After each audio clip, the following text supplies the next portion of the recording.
hadn't seen Frederick in almost 8 years when I ran into him at a bookstore cafe on a random Thursday afternoon. And the first thing I noticed wasn't the gray at his temples. I was standing in line, half listening to the barista explain oat milk options, when I heard someone say my name. Enrique? I hadn't heard it in that voice in years. Calm, measured, slightly deeper than most men's, like he was always choosing his words carefully. I turned around, and there he was, Frederick, my former high school literature teacher. For a second, everything felt exactly the same. My spine straightened automatically. My shoulders pulled back. I had the ridiculous urge to say, "Good afternoon, sir," except I was 30 now, and he wasn't my teacher anymore. He looked older, obviously. His hair was shorter, a little thinner on top, but still that soft brown I remembered. The glasses were different, sleeker. He wasn't wearing a blazer like he used to in class. Just a dark sweater, sleeves pushed up, exposing forearms I definitely had not been mature enough to look at properly back then. But it was him, and when his eyes met mine I saw it. Recognition, surprise, and something else that made my stomach tighten. "Frederick," I said, and I immediately hated how breathless I sounded. He smiled slowly. "I wasn't sure it was you at first. You look different." Different. I almost laughed. When he knew me, I was 17. Skinny, awkward, hiding behind too long bangs and sarcasm. The quiet kid who wrote essays that were way too intense for his age. The one who stayed after class to argue about symbolism. Now I was broader, filled out. I had a beard. Confidence, maybe. At least I faked it better. "You don't look that different," I said. "Just more relaxed." He huffed a soft laugh. "I'm not teaching anymore." That surprised me. "You're not?" "No," he said. "I left 3 years ago." The barista called my name. I grabbed my coffee without breaking eye contact. He lifted his cup slightly. "Would you like to sit?" That hesitation, that careful phrasing. Even now, he was choosing his words around me. And I realized something unsettling in that moment. The dynamic might have changed on paper, but the memory of it hadn't gone anywhere. Still, I nodded.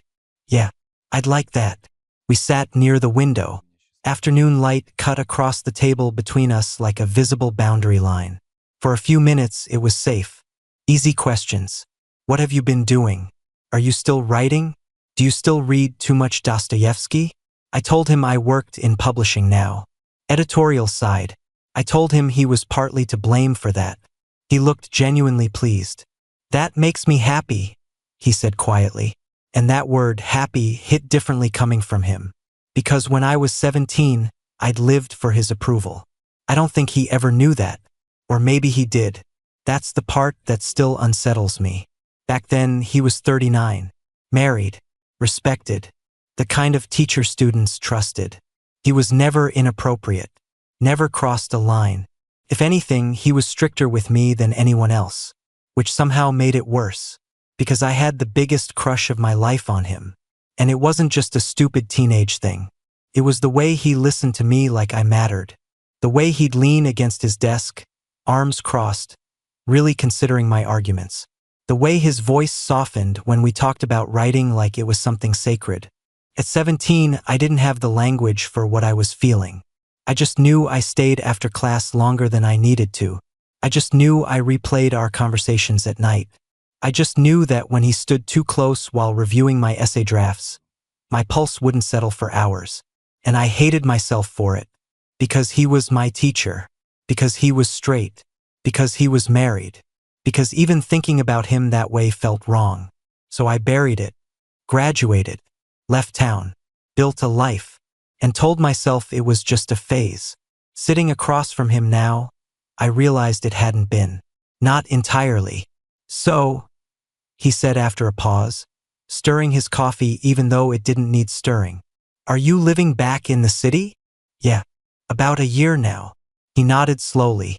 "I wasn't sure if you'd ever come back." That was an odd thing to say. "Why?" He held my gaze for a beat too long.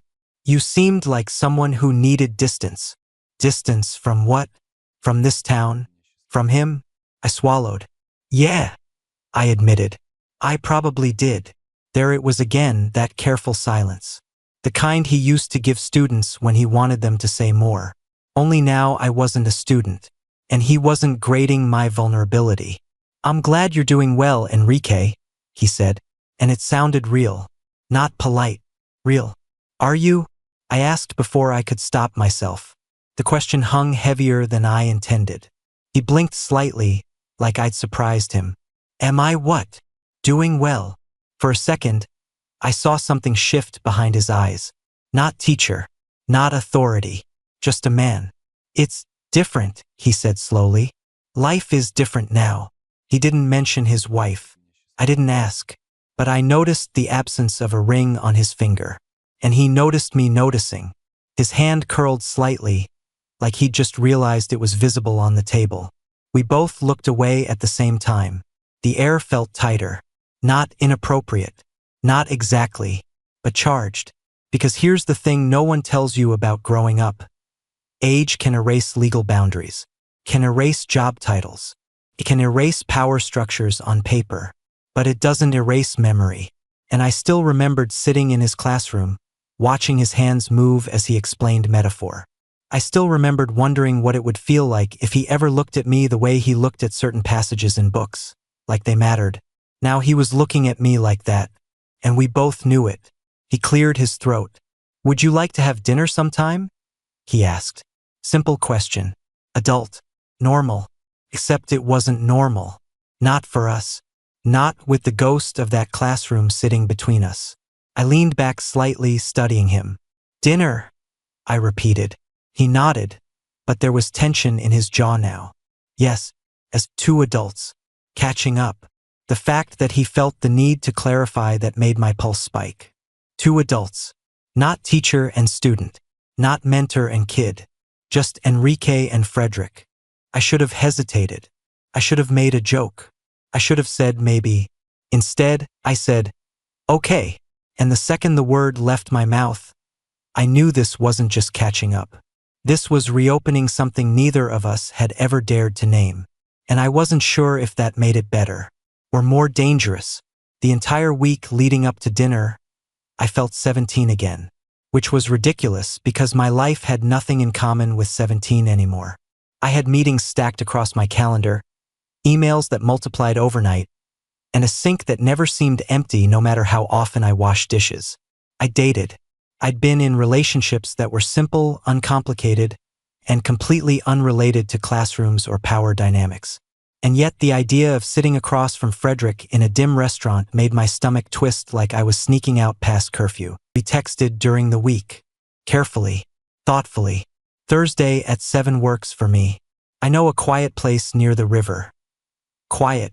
Of course he would choose quiet. Frederick had always preferred spaces where conversation mattered more than noise. The night of the dinner, I stood in front of my closet longer than I wanted to admit. I didn't want to look like I was trying to impress him, but I also didn't want to look careless. Eventually I settled on dark jeans and a black shirt that fit well without announcing itself. When I arrived, he was already there.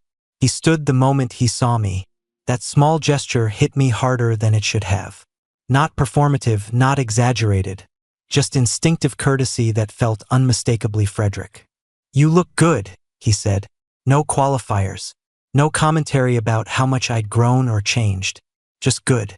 You too, I answered and meant it. He looked softer than he had in school. The constant alertness I associated with teaching was gone, replaced by something quieter, more inward, like he had learned how to exhale. Dinner started easily. Wine helped.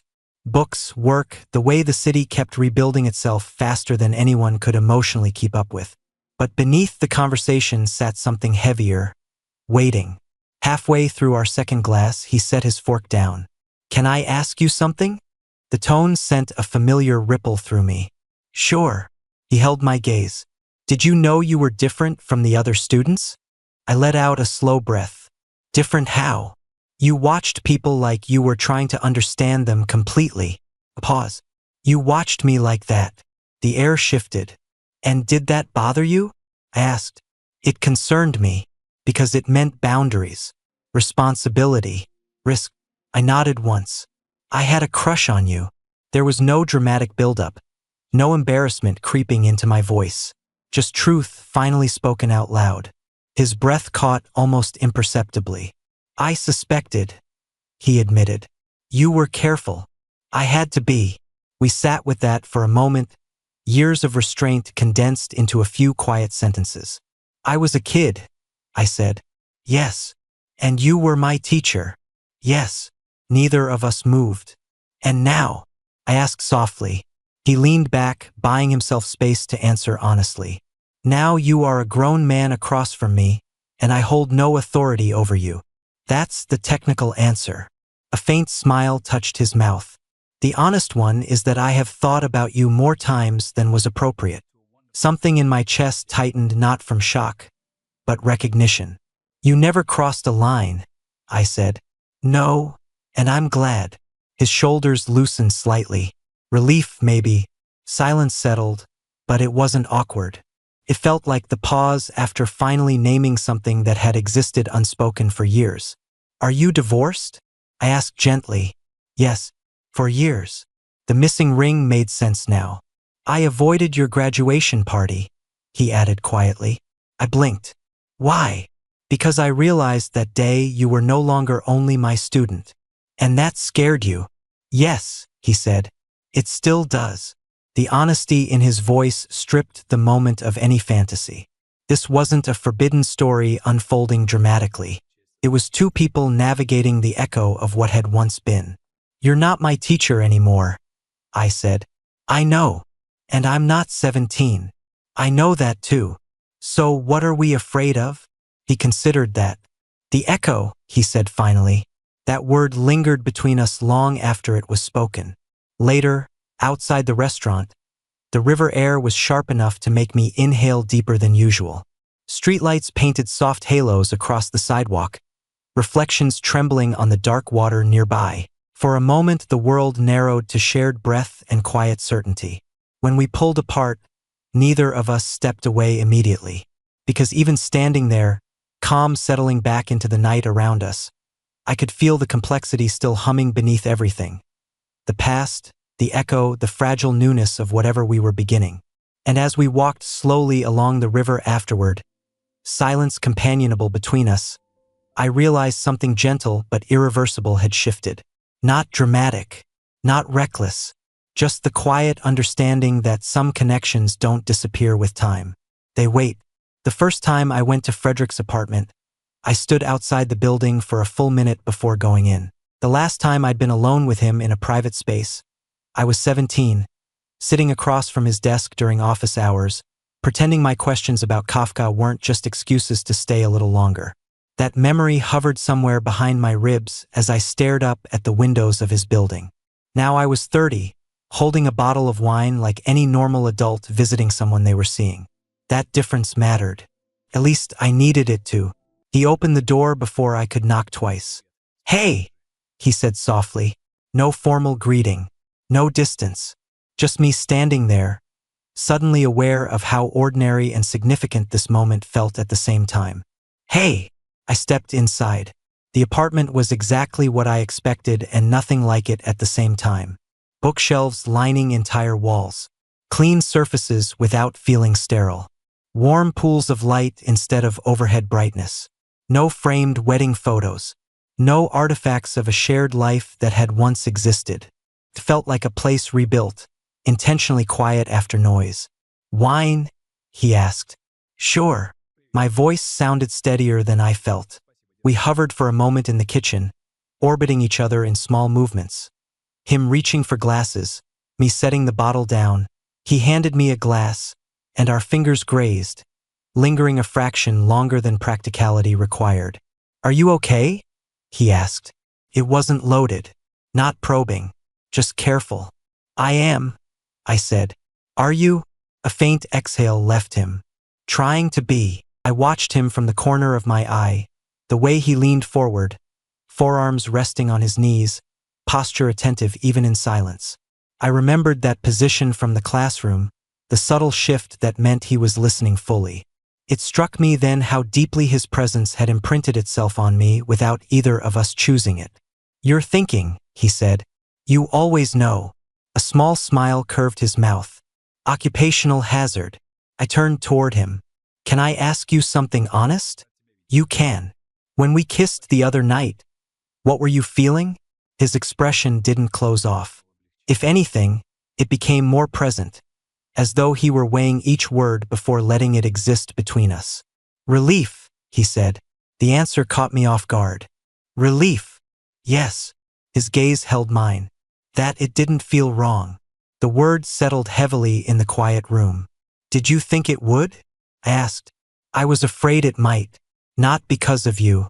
Because of what it represents. I understood. Not the age difference. Not really. 11 years wasn't insurmountable. It was the history, the imbalance that once existed, even if it no longer did. I don't want this to be you finishing something that started back then, he said. It's not, I replied too quickly. He noticed the speed, but not with suspicion, with care. You're sure? I drew in a breath that felt like sorting through years of memory. I won't pretend my crush on you didn't shape me, and I continued before the moment could tip into discomfort. But I've loved other men since then. Built things. Lost things. This isn't me chasing a memory. Silence stretched, not tense but thoughtful. And you? I asked. Are you trying to rewrite something? He leaned back, rubbing a hand over his mouth. No. If anything, I'm trying not to. That answer held more weight than reassurance ever could. I don't want you to feel like I ever had power over this, he said. You did, I answered gently, watching the immediate flicker in his eyes. Back then. Not now. He searched my face for resentment and found none. I never meant to, I know. And I did. He had been careful in ways I only understood fully as an adult. That's part of why I respected you, I said. You could have blurred things. You didn't. Something unguarded moved through his expression. I cared about you, he said simply. The present tense shift when he added, and I care about you now. Frederick had existed in my memory as a figure framed by fluorescent classroom light and unfinished sentences. Sitting beside him now, in the quiet of his living room, that image loosened its grip. He was no longer an idea suspended in adolescence. He was a man beside me, breathing the same air, navigating the same uncertainty. And as that realization settled gently in my chest, I understood that whatever we were building would not be a continuation of the past. It would be something new, shaped not by who we had been to each other, but by who we were choosing to be now. Just thinking. Dangerous activity. I smiled into his shoulder. I'm trying to figure out why this feels so normal. He paused, the small movement of his hand stopping before it resumed again. Slower this time. Does it worry you? He asked. A little. He shifted so he could see my face, his expression attentive in that familiar way that once made me overanalyze every word I said. Because for years you existed in a separate category, I explained. Untouchable. Almost symbolic. And now you're a guy whose couch is slightly too firm and who drinks unnecessarily expensive wine. His laugh was quiet but genuine, vibrating through his chest where my cheek rested. I feel honored. But then the humor softened into something more thoughtful. I understand, he said. You were never symbolic to me, but you were carefully contained. That phrase lingered in the air between us. Carefully contained. It sounded lonely in a way I hadn't expected. I think I was scared of you, he added.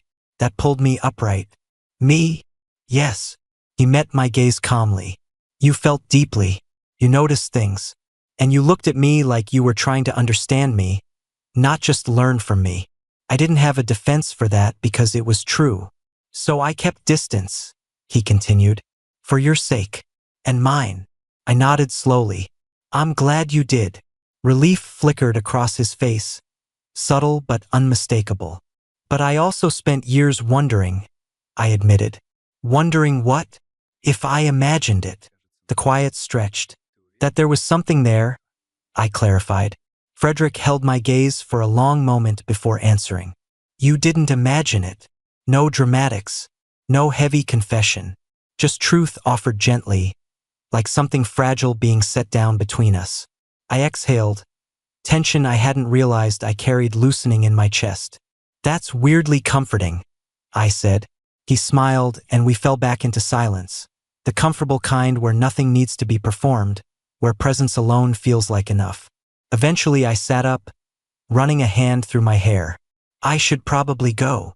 He didn't argue, didn't ask me to stay, just nodded in understanding that felt almost like respect for the decision before I'd fully explained it. Okay. We walked to the door together, the hallway light softer than the living room behind us. I slipped my jacket on while he leaned lightly against the wall, watching me with an expression that felt steady rather than uncertain. Thank you, he said. For what? For trusting me enough to be here. I'll see you soon? He asked, hopeful, not demanding. Yeah, I said, and I meant it. The walk home felt slightly surreal. The city hadn't changed. Buses sighed at stops, laughter spilled from bar patios, streetlights hummed overhead, but something internal had shifted, rearranged into a shape I didn't fully understand yet. The biggest realization wasn't about attraction or nostalgia. It was about agency. I wasn't chasing a memory or trying to correct some unfinished version of myself. I was building something new with someone who happened to exist in my past, and that distinction felt quietly important. Still, doubt crept in the next morning, soft but persistent. Not about Frederick, about whether I would eventually question my own motives.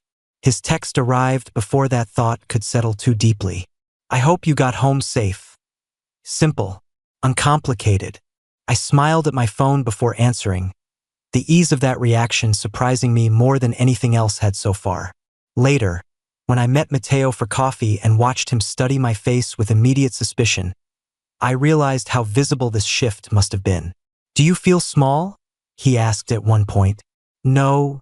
Do you feel pressured? No. Do you feel like you could walk away? Yes. He leaned back, satisfied. Then the only question is whether you want to stay. That question followed me home, echoing softly as evening settled outside my windows.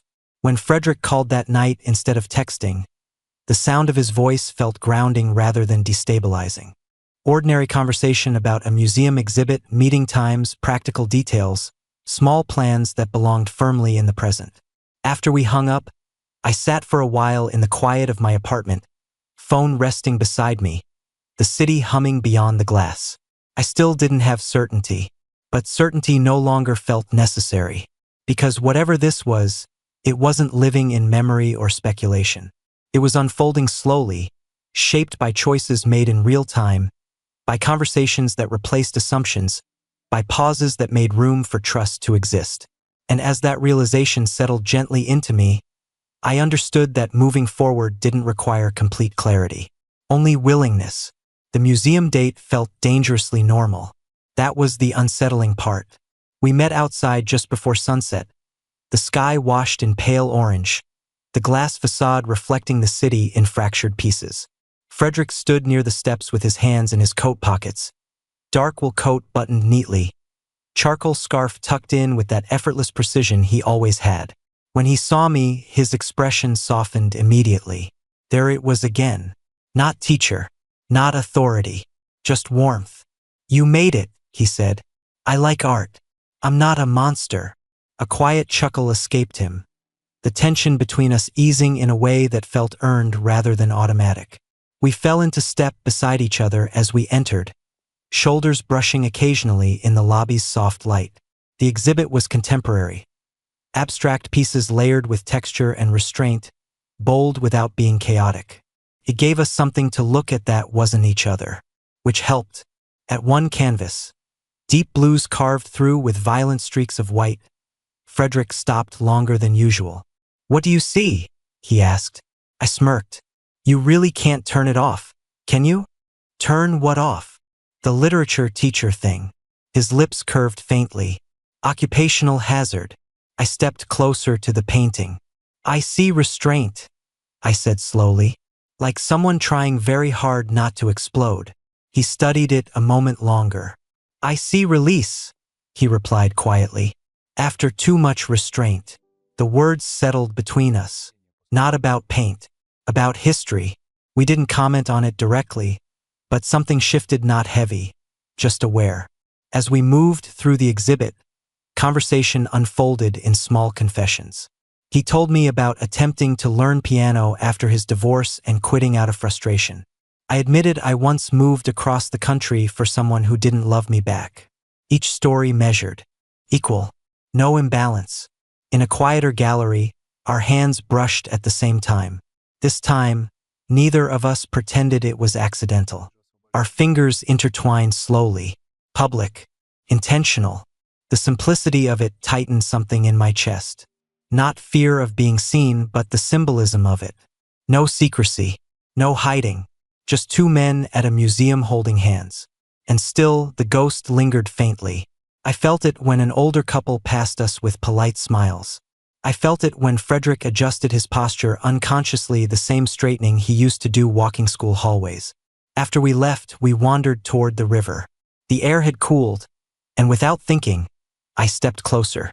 His arm slid around my shoulders easily, instinctively. It should have felt uncomplicated. Instead, I found myself studying him from the side. "You're doing it again," he said quietly.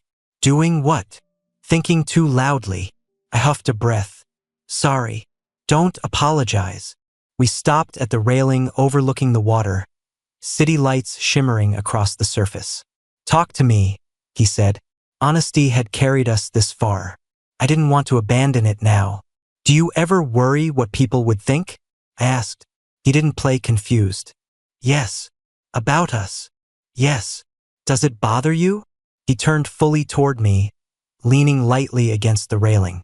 "It would bother me if you felt judged," he said carefully. "It doesn't bother me for myself." That answer landed deeper than I expected. "You don't care if people assume things?" "I care if it hurts you," he clarified. "Not if it inconveniences me." My throat tightened slightly. "That's not exactly what I meant," I admitted. "I meant, do you ever feel like it looks wrong?" There it was. The fear underneath the question. He didn't look away. "Enrique," he said steadily, "you were a student. I was your teacher. That is part of our history." He didn't flinch from it. But history is not the same as present reality. If we had crossed lines back then, this would be wrong. We hadn't. If you were still 17, this would be wrong. I wasn't. If I were still in a position of authority over you, this would be wrong. He wasn't. He stepped closer. But we are two adults who met again by chance. The firmness in his tone felt grounding, not defensive. "And if anyone ever implies otherwise," he added quietly, "I will be the first to make it clear that nothing happened under my watch." That note of resolve carried something protective in it. Not over me, but beside me. I exhaled. "I don't feel manipulated," I said. "I don't want you to ever feel that way. I don't feel small." His shoulders eased slightly. "I don't feel like I owe you anything." "Good. And I don't feel like you're trying to relive something." Faint smile. "I'm far too tired to relive high school." I laughed, tension dissolving. After a moment, he brushed a strand of hair back from my forehead. A simple gesture that made my pulse jump. "Can I ask you something?" he said. "Yeah. If we hadn't known each other back then, if we had just met now, would you still want this?" The vulnerability in that question surprised me. I took my time answering. "I think I would have noticed you," I said carefully. A flicker of amusement touched his expression. "That's diplomatic." "I think I would have been intrigued," I clarified. "But I don't know if it would have been this intense." He nodded slowly. "That makes sense. Does that scare you?" "No," he said. "It means we have layers." Layers. That felt right. This wasn't a blank slate romance. It was something built on foundations that had existed before, but were being reinforced consciously now. Complicated didn't necessarily mean wrong. "Enrique." "Yes. We don't have to solve the philosophy of this tonight." I smiled. Occupational hazard. Standing there with him under the cold evening air, I realized something subtle but important. The past wasn't a trap. It was context, and context didn't have to control the outcome. For the first time since this began, I stopped scanning for warning signs and let the present be enough. Just him. Just me. Just the quiet decision to keep walking forward together. The first crack didn't come from us. Came from someone else. 2 weeks after the museum date, Frederick and I were at a small wine bar near his apartment. Late enough that the crowd had thinned, the lighting low and forgiving. Our knees touched beneath the table, his thumb brushing idly over my knuckles, while I talked about a disastrous manuscript I was editing. Comfortable. Easy. Then his hand went still. Not tense. Just still. I followed his gaze. Across the bar stood a woman in her mid-40s, watching us with unmistakable recognition. Frederick's ex-wife. I knew before he said anything. The resemblance was subtle but there. The same composed posture, the same observant eyes that missed nothing. "She's Claire," he said quietly. I figured. He didn't let go of my hand. That mattered. Claire approached deliberately, heels measured against the floor. No drama. No raised voice. Just calm inevitability. "Frederick," she said evenly. "Claire." Her eyes shifted to me. "And you must be Enrique." My stomach dipped. She knew my name. Frederick's thumb pressed slightly into my skin. Grounding, not possessive. "Yes," I said, steady enough. Her gaze lingered. Not hostile but analytical. "It's nice to finally meet you," she said. Finally. There it was. The implication neither of us had voiced until now. Frederick straightened subtly. "Claire, it's fine," she said lightly. "I just didn't realize the reunion would be quite so literal. Not cruel. Just precise." "There was never anything inappropriate," Frederick said firmly. "I know," she replied. And she did. I could hear it. After a few more careful pleasantries, she excused herself, leaving behind a silence that felt heavier than the room had before. Frederick ran a hand over his face. "I should have prepared you for that possibility. You didn't know she'd be here." "No. But I knew eventually someone from my old life would see us." I studied him. "Did she know?" I asked. "About your crush?" "Yes." He hesitated. "I told her once. After you graduated." My chest tightened unexpectedly. "Why?" "Because I felt guilty." The word landed wrong. "Guilty of what?" "Of noticing," he said quietly. "I never acted on it. But I wasn't blind. And I hated that part of myself." Silence pressed in around us. "I didn't want to be that man," he added. "That man." "You weren't," I said firmly. He held my gaze. "I know that logically. But desire doesn't feel logical when you're responsible for someone's safety." Safety. That reframed everything. At 17, I had only felt longing. I hadn't considered what it meant for him to carry the weight of boundaries. "You told her because you didn't want secrets," I said slowly. "Yes." "And she thought you had feelings?" "She thought I was struggling with something I didn't want to name." That felt painfully accurate. "And now?" I asked. He looked tired for a second. "Now I'm not struggling," he said. "Now I'm choosing." The distinction settled between us. Claire hadn't introduced doubt. She'd introduced perspective. The outside world existed. History existed. Other people had watched pieces of this from angles I hadn't considered. "Are you embarrassed?" he asked gently. "No. Uncomfortable." "Yes. That's fair." We sat quietly, letting the weight redistribute itself. Then I asked the question that had been forming since she said finally. "Did you ever love her?" "Yes." No hesitation. "And do you still?" A pause. "Not in the way that belongs to a marriage." Honest. Not defensive. "And she knows about us now." "She knows I'm seeing someone," he said. "She can connect the rest." "Does it bother you? That she might assume something?" He considered. "No. Because I know the truth." Still, Claire's presence lingered in my thoughts. Not as accusation as reminder. "Frederick," I said slowly, "if we had run into each other when I was 22 instead of 30, would you have said yes?" He didn't rush the answer. "I don't know," he said finally. "Honest. At 22, you were still becoming yourself. I might have worried you were chasing something unresolved. And now you look at me like you're evaluating a partner, not idolizing a teacher. That hit harder than I expected. Because he was right. Back then, I would have accepted anything just to be chosen. Now I was choosing too. I don't want to be a midlife revelation, I admitted. You're not. I don't want to be proof that some old tension finally paid off. He squeezed my hand gently.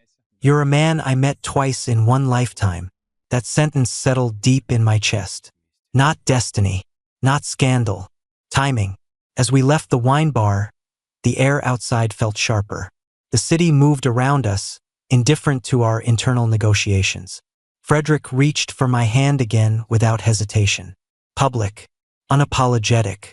This time, when our fingers intertwined, I didn't feel exposed. Claire's presence hadn't broken us. It had clarified something.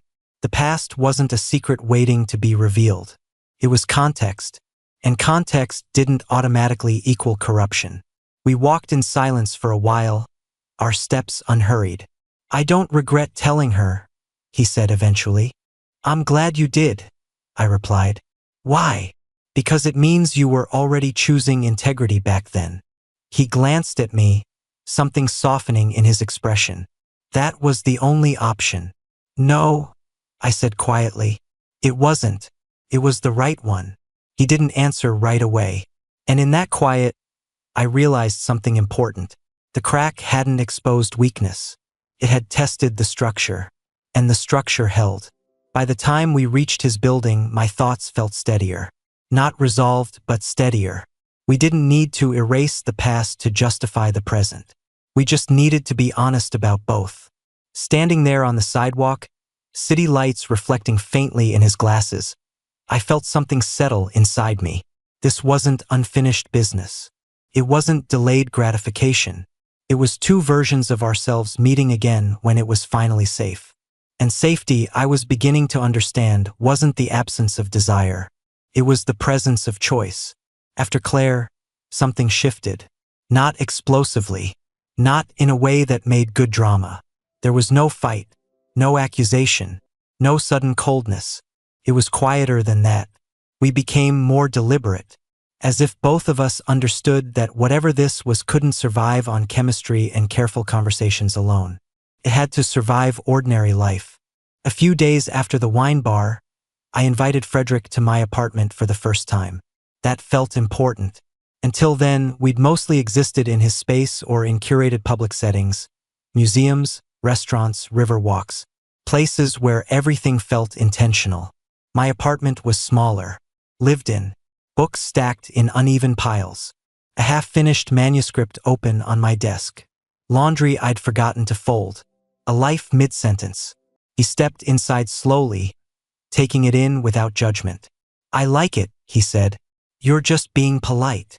No, he replied gently. It feels like you. That shouldn't have landed as deeply as it did. We ordered takeout and ate cross-legged on the floor because my dining table was buried under papers. He asked about my edits. I asked about a lecture he'd recently given at a community center. The conversation wasn't charged. It was easy, equal. At one point, he stood and wandered toward my bookshelf. You kept it, he said. I looked over. He was holding my old copy of The Brothers Karamazov, the one he'd written in after graduation. Never stop asking difficult questions. I stood slowly. I almost threw it away once, I admitted. His brow creased slightly. Why? Because I thought if I let go of everything connected to you, I'd move on faster. A quiet pause settled between us. And did you? He asked softly. No, he nodded once, thoughtful. That book wasn't the reason you stayed, he said. I stepped closer. No, I agreed. It wasn't. He placed it back carefully, not ceremoniously, just respectfully. Enrique, he said, voice steady. If this ever starts to feel like it's rewriting your youth instead of building your present, you tell me. I will, I said. And I need you to promise the same. I promise. No grand vows. No cinematic confession. Just boundaries spoken plainly. A week later, at a bookstore event, we ran into one of my former classmates. Recognition flickered across his face. Confusion, realization, calculation. You two know each other? He asked. Frederick didn't hesitate. Yes, he said calmly. We do. The implication hovered in the air. This time I didn't feel defensive. Didn't feel like I owed anyone an explanation. I reached for Frederick's hand. He took mine without hesitation. No performance. No justification. Just contact. The past wasn't erased. It wasn't denied. It was acknowledged and left where it belonged. Because here's what I finally understood. When I was a boy, I admired a man who treated me with respect. When I became a man, I met him again. And this time we stood on equal ground. Not teacher and student. Not authority and admiration. Just two men who met twice in one lifetime. The echo never fully disappears. But it doesn't have to control the room. Sometimes it just becomes part of the architecture. A reminder of what was once fragile and what is now chosen. And standing there in the bookstore, fingers intertwined, I realized something steady and certain. This wasn't unfinished business. It was finished boundaries, and a beginning we had both stepped into with our eyes open.